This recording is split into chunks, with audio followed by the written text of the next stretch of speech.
नमस्कार, स्वागत है आप सभी का कमोडिटी एट 10 में। और शुरुआत कर लेते हैं सोने और चांदी के साथ। सोने चांदी में ज़बरदस्त उतार चढ़ाव का दौर चल रहा है। चांदी शुरुआती कारोबार में करीब 6,000 रुपये तक टूट गई थी और अब ये गिरावट घटकर 2,000 रुपये के आसपास आ चुकी है, यानी ठीक ठाक रिकवरी लोअर लेवल से सोने चांदी में फिर से आ गई है। अब चांदी का भाव 2,89,300 के करीब है और सोने को देखें तो ये भी 1,43,000 के बेहद करीब सोना भी ट्रेड कर रहा है। तो हर गिरावट पर यहाँ पर खरीदार दिख रहे हैं, एंट्री कर रहे हैं। अब सवाल है कि क्या करना चाहिए आपको सोने और चांदी में। हमारे साथ भूपेश शर्मा है, टेक्निकल एनालिस्ट हैं, सेबी रजिस्टर्ड एनालिस्ट हैं। भूपेश जी, चांदी की बात करते हैं, काफ़ी वॉलेटाइल चांदी है। क्या लग रहा है जो मूवमेंट है वो 10-10% तक एक एक दिन में मूव दिख रहे हैं। कल के सत्र में भी हमने देखा भारी गिरावट, फिर शाम होते होते फिर से हरे निशान में चांदी आ गई। क्या हो रहा है सर चांदी में, आपकी राय क्या है? जी नमस्कार विश्वमोहन जी। अगर चांदी की बात करें तो चांदी का ट्रेंड अभी भी पॉजिटिव बना हुआ है। कोई भी ऐसी खबर इंटरनेशनल लेवल पर नहीं आ रही है कि जहां से चांदी के भाव में कोई बड़ी गिरावट देखने को मिले। परंतु ये टेक्निकल कई बार ऐसे होता है कि बाजार ओवरबॉट स्थिति में चले जाता है तो मार्केट समय समय पर करेक्ट होता रहता है। तो इसी तरीके से चांदी के बाजार भी बीते कल करेक्ट हुए। मुझे लगता है कि जब तक चांदी पोजिशनली 2,35,000 के ऊपर खड़ी है तब तक इसमें तेजी का रुख जारी रहना चाहिए। तो चांदी में अभी हाल फिलहाल मुझे नहीं लगता कि कोई बहुत बड़ी गिरावट होगी। हो सकता है कि आज शाम को जो यूएस की सुप्रीम कोर्ट है उसका कुछ फैसला आने वाला है, उसके कारण कुछ चांदी में गिरावट देखने को मिल सकती है। ओके। और गोल्ड में सर, गोल्ड को लेकर क्या राय बन रही है? ये भी 1,43,000 के करीब अभी भी है, रिकॉर्ड से बहुत ज्यादा दूर नहीं है, क्या करें? जी गोल्ड की बात करें तो गोल्ड में अगर हम मल्टीपल फैक्टर्स देखें तो गोल्ड को बेचेगा कौन? सेंट्रल बैंक्स कंटिन्यू बाइंग कर रही है। इधर अगर हम बात करें तो जियो पॉलिटिकल इश्यू अभी भी बना हुआ है, तमाम युद्ध जारी है और उधर यूएस का डेब्ट लगातार ऊपर सर पे मंडरा रहा है। तो गोल्ड में अगर कोई भी गिरावट आएगी तो वो एक टेम्परेरी गिरावट होगी। हो सकता है बाजार काफी ओवरबॉट है। अगर हम आरएसआई की बात करें तो 92, 93 दोनों की आरएसआई ट्रेड कर रही है, वो भी वीकली चार्ट पर, जो कि काफी मुश्किल होता है। तो गोल्ड में हो सकता है कि एक टेम्परेरी गिरावट के लिए आज के लिए बिकवाली की सलाह रहेगी। 1,43 का सोना बेचना चाहिए, 1,43,250 का स्टॉप लॉस लगाएं, 1,42,700 और 1,42,300 के लक्ष्य के लिए। बाकी ये किसी भी ट्रेड को ओवरनाइट कैरी ना करें, सेल के ट्रेड को। ओके, तो किसी भी ट्रेड को कैरी ना करें, मार्केट काफ़ी वॉलेटाइल है और जिस तरह के बयानों के दौर चल रहे हैं हो सकता है दोनों तरफ के मूव दिखे। और अब ट्रंप के जो रुख है उसमें नरमी दिख रही है, ये भी एक वजह हो सकती है। क्रूड में देखिए कल 4% तक टूटा था क्रूड, आज स्थिरता थोड़ी दिख रही है। क्या हो रहा है सर, कच्चे तेल की चाल कैसी दिख रही है आपको? जी सर, कच्चे तेल में एक बीते दिनों में एक अच्छा ब्रेकआउट देखने को मिला था। मुझे लगता है कि कच्चे तेल में खरीदारी की सलाह रहेगी और कच्चे तेल नीचे में 5325-5320 के आसपास मिलता है तो यहाँ पर खरीदारी करें। और इसमें 5280 के नीचे का स्टॉप लॉस लगाएं। 5410 5450 के लक्ष्य यहाँ संभावित हो सकते हैं। ओके, चलिए, तो कच्चे तेल पर आपकी राय आ गई है। बेस मेटल्स की भी चाल देख लेते हैं कि आज किस तरह की दिख रही है। बेस मेटल्स में आज कॉपर 1% कमज़ोर है, टूटा है, 1295 तक फिसल कर आ चुका है, 316 तक। जिंक भी गिरकर आया है, लेड में गिरावट है, एल्यूमिनियम में गिरावट है। सारे मेटल्स आज कमज़ोर नज़र आ रहे हैं। मेटल्स में क्या करें सर?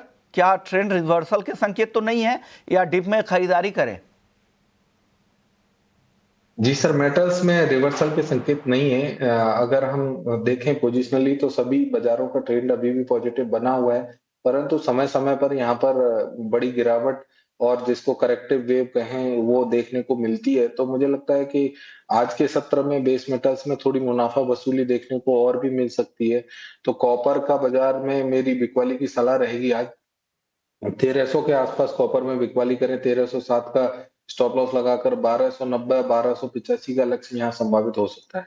ओके, तो ये राय आपकी तरफ से कॉपर में भी आ गई है। तो डिप में खरीदारी के ही मौके अभी भी इनको लग रहा है कि करनी चाहिए, लेकिन आज के लिए यहाँ पर सेल कॉल है। आज सर, आज ये टारगेट अचीव हो जाएगा 1285 का भूपेश जी? जी बिल्कुल सर, है ना, बाजारों में वॉलेटिलिटी काफी है। बीते कल भी बाजार ऊपर में 1320 रुपए थे और नीचे में 1282। तो बाजारों में वॉलेटिलिटी एक्सट्रीम है अभी। तो कोई भी बाजार मुझे लगता है कि कोई भी लेवल दिखा सकता है आज। चलिए, अब बात कर लेते हैं नेचुरल गैस की। नेचुरल गैस में आज तेजी दिख रही है, 1.5% ऊपर है, 287 के ऊपर। एनजी में क्या कॉल बन रही है सर? जी, अगर एनजी की बात करें तो एनजी में एक गिरावट का रुख जारी है, और ट्रेंड की बात करें, मोमेंटम की बात करें, तो ट्रेंड और मोमेंटम दोनों नेगेटिव है यहाँ पर। तो जो बाजार है यहाँ पर, मुझे लगता है कि जब तक 300 एक बेंचमार्क लेवल है बाजार के लिए, कि 300 के नीचे जब तक बाजार रहता है, तब तक ट्रेड करता है, तब तक इसमें बिकवाली की सलाह रहेगी। 291 292 के आसपास यहाँ बिकवाली करें, 295 का स्टॉप लॉस लगाएं। नीचे में 280 और 275, ये दोनों लक्ष्य संभावित हो सकते हैं। ओके, जी। 275 तक के भी लक्ष्य, संभावित लक्ष्य आपको लग रहे हैं नीचे में।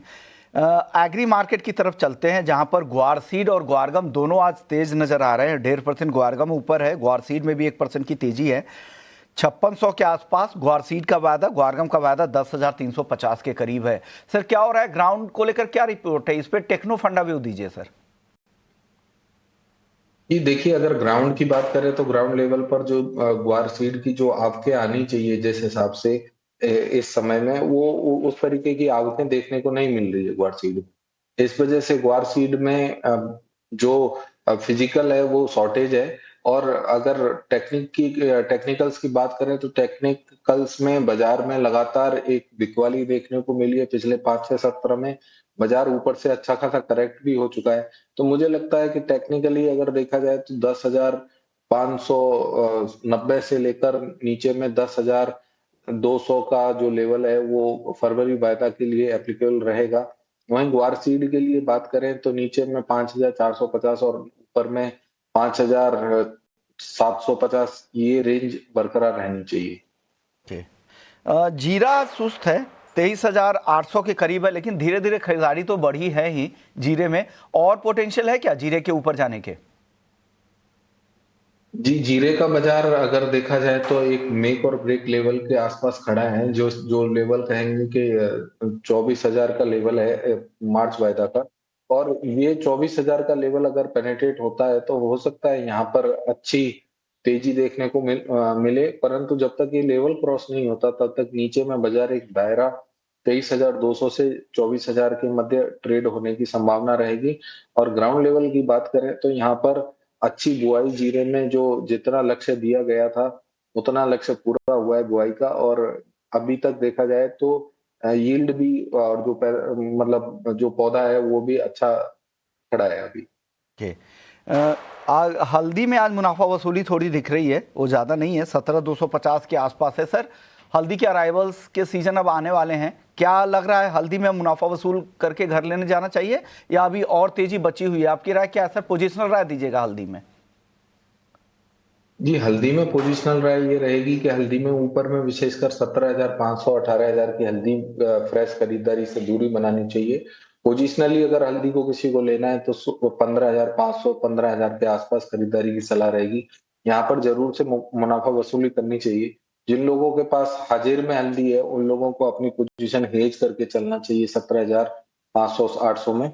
और हल्दी से एनसीडीएक्स में अगर कोई ट्रेड करता है तो उसके लिए अलग स्टॉप लॉसेज और अलग ट्रेड रहता है। शुक्रिया भूपेश जी। जाने से पहले सर डिस्क्लेमर दे दीजिएगा, जो भी कमोडिटीज पे आपने राय दी है उससे जुड़े हुए डिस्क्लेमर क्या हैं? जी, मेरी व्यक्तिगत किसी भी कमोडिटी में कोई पोजीशन नहीं है। हो सकता है गोल्ड सिल्वर में मेरे क्लाइंट की पोजीशन रहे। शुक्रिया आपका, आपने वक्त निकाला। चलिए, वक्त है ब्रेक का। ब्रेक के बाद जब लौटेंगे तो आज मार्केट महारथी में हमारे साथ बेहद ही खास मेहमान है गौतम शाह होंगे गोल्डीलॉक्स ग्लोबल रिसर्च से। उनसे समझेंगे बाजार की चाल को उन्होंने कैसे डिकोड किया है और आपके लिए वो क्या मायने हैं, वो कौन कौन से सेक्टर थीम उनको पसंद आ रहे हैं, टेक्निकली बाजार अब उनको कैसा दिख रहा है। कुछ स्टॉक्स भी उनसे पूछेंगे। जल्द लौटते हैं और चर्चा शुरू करेंगे। नमस्कार।